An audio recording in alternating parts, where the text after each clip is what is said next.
Good morning. It's Gary Sly and the Legacy of Handmade Objects. It's Monday, just about high noon on October the 24th, 2024. I'm today in my new location where my shop will be opening after Christmas. Doing a little kind of back and forth thing now, decluttering the old shop, meeting with work people down here to get things done, getting ready for the new location and all that. I doubt if you can hear it on the tape, but very faintly in my background I can hear the sounds of the preschool playground across the street, and there's another school right next to the building here out these windows. So I'm enjoying this wonderful October day, doing a few chores around here, and wanted to come and join you guys and talk about some new stitching projects that I've been a part of lately, and just kind of maybe give you some new ideas. I spend a lot of time as I think about not only fiber art, but all kinds of handmade objects and projects, about how to make those things more relevant, how to make people see their value in a larger way. I mean, it's okay just to appreciate a handmade piece of lace or woodwork or pottery or whatever it may be, but I think for a lot of people, in order to invest their time, their energy, and their money, of course, they want those objects to mean something. And that's something I've done a lot, trying to encourage folks in my shop and in my experience as I work with other fiber artists to make what we do really meaningful. And I had a really fun time with one of the stitchers who comes to my shop on Thursdays over the last month or so. And at the very beginning of this piece, you can see Dory Weinberg with a lovely little piece of cross stitch that she did. And I'll start out by telling you that story, and then I'll give you some suggestions about how you might want to think about doing something like it.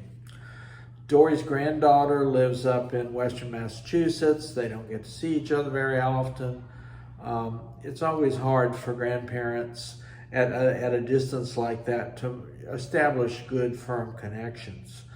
The granddaughter drew this wonderful picture of a cat for Dory with all kinds of magical colors and little star flakes around it and all that. And you can see that in the picture at the beginning.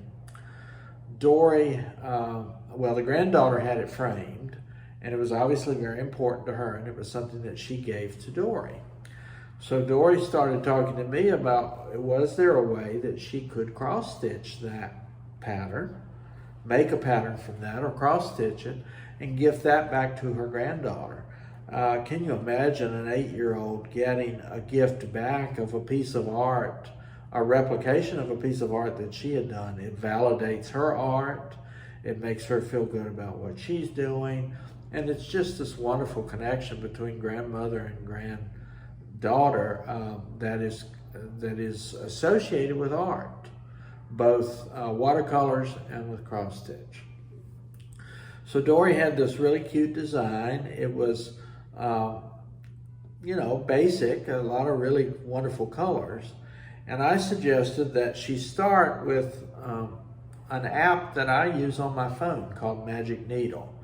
Now, if you want to go back to episode 20, I spent quite a bit of time there talking about taking digital photos and turning them into full coverage pieces, because that's something I love to do. And I'm not necessarily replicating that whole discussion here, because I gave some pretty good information then about how to do those great big projects. But many times over the last few years, people have come in with very individual kind of things, like Dory's watercolor painting from her granddaughter, and wanted to think about ways to replicate that in cross stitch. So I suggested that Dory download the app called Magic Needle, and it's one that I have on my phone that I use pretty frequently. It is the best kind of way to translate a fairly simple design to a cross stitch pattern. Now, if you download the app, you'll see that I believe they give you 2 or 3 patterns for free, and then there's a cost. as you progress and then you do other patterns, you have to pay for them before you can download them and print them. But the cost is really pretty nominal. And if it's a small project with fairly bold lines, doesn't have a lot of complicated shading and all that sort of stuff, Magic Needle is a great resource. Some of you followed the project that I did called Stitching the Situation, where I did a piece in commemoration of those who suffered and died from COVID. I designed two motifs that are part of that, and I used Magic Needle for those. I took a blue face mask that had been handmade by one of our local stitchers, and I created a cross-stitch pattern from that. And I found the slide of the actual COVID virus, and I used Magic Needle for that. So Magic Needle is good for small projects. And you know, there's all kinds of ways you can think about personalizing things for people that you love and people that you care about using fairly small, fairly uncomplicated cross-stitch projects. You can cross-stitch on the back of a jacket. You can cross-stitch as you would for any cross-stitch project that could be framed. They're just all the various ways, excuse me, I dropped my paper here. There are all the various ways that you can use it. But I found Magic Needle is a really good basic starter project place. It won't give you a lot of subtle shading. And Dory is a watercolorist herself. And when she looked at the pattern from Magic Needle, she wasn't completely happy with the colors. They weren't bright and vibrant enough for her, but she is an artist herself, and she was able then to kind of replace those colors with other threads. Personally, I'm one of those people that's pretty good at following directions. I'm not as great at innovating, so mostly I just use the pattern as it comes. But there is that possibility and there is that option. So I'm going to talk about kind of three levels of doing projects, and I think Magic Needle is the most basic. There's another resource I came across a number of years back, and I've used these for what I would call kind of mid-level projects. I was a wizard in Harry Potter world at Universal Studios for 4 years, and an artist from SCAD up in Savannah, Georgia, came through and did some sketches of Diagon Alley where I worked. One of those sketches was of Ollivander's Wand Shop, which was the place where I spent most of my time. And my boss there at Universal was about to celebrate his 30th anniversary working at Universal. So I asked permission to take the sketch that the artist had done of our beloved Ollivanders, and I turned it into a cross-stitch pattern. And you'll see the picture of that here, and you'll see that also, you'll know that I talked about it again back in episode 20. A good bit more complicated, more like, I don't know, 12 to 15,000 stitches, something like that. Again, not a lot of subtle shading. And I used a resource called pixelstitch.net. This is actually a free resource. They do ask you if you feel compelled to make contributions, but basically you can download and create patterns from digital photos using this resource. So it's pixel-stitch, pixelstitch.net. I used it for a number of different projects and found it to be quite serviceable and a good way to take something a little larger, a little more complex, and turn it into a cross-stitch pattern. Now, I will warn you, it has a couple little bugs in it, the program, and every once in a while you see just this kind of random white dot, and you need to ignore those because you don't want random white dots in your full coverage pieces. But for the most part, I think you'll find it flows fairly smoothly. You create a pattern using a digital photo, and then you print it out and use it however you like, if you need to blow it up or if you need extra copies. And that is a free resource as far as I'm aware, unless it's changed since I used it the last time.